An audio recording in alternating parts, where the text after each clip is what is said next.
Ladies and gentlemen, Big Boy. That's Big Boy.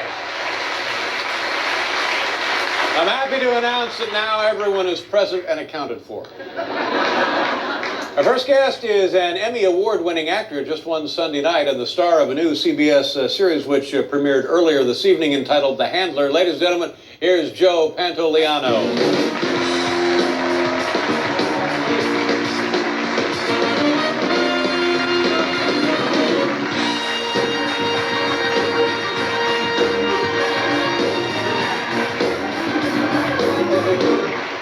Nice going. It was great fun to see you win on Sunday night. It looked like it was quite a moment, quite an emotional moment for you. And I thought you handled it quite nicely. Congratulations. Thank you. Thank you.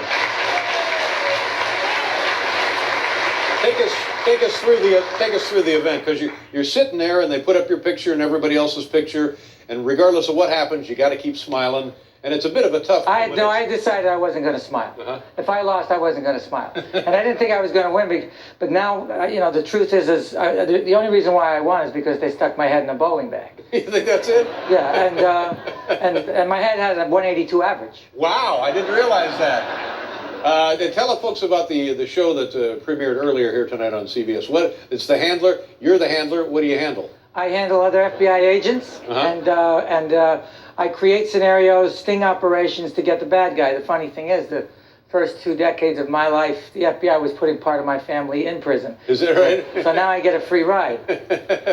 And is this an actual guy in the FBI? Do they actually Yeah, they have handlers. Yeah, they're like the managers of a unit. They're the boss of the unit, and I get to use informants. I can make deals with informants, cooperators. I can go in as an undercover, pretend to be a gangster or a hitman. Are you kind of like a special ops sort of guy, that kind of thing?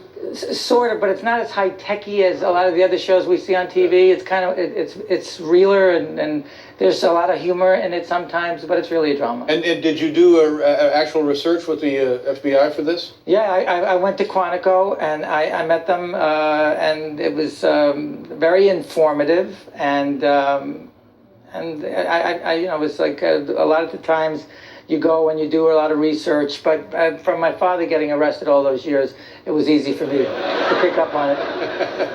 And refresh our memories, why was your father being arrested? How many times was he taken away? Well, the last time that he went away, it was only because he didn't have a good alibi. He hadn't committed the crime. Right. When he committed crimes, he always had a better alibi.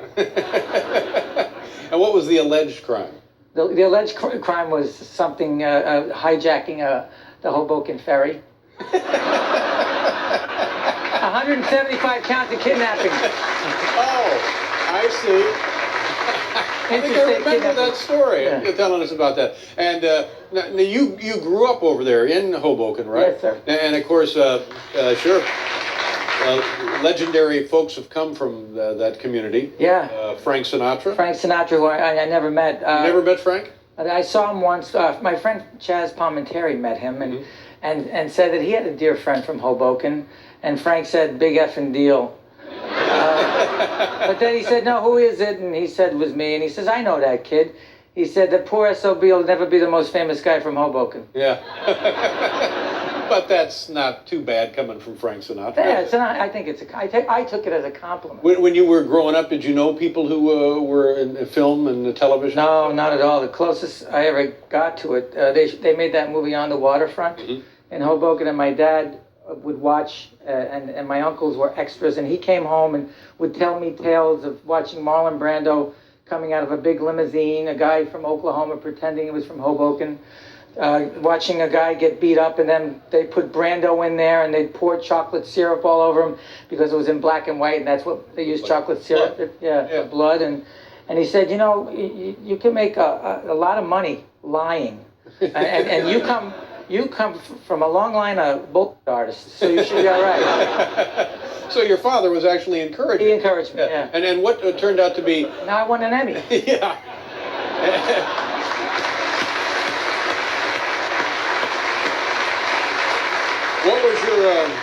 What was the first film you were in?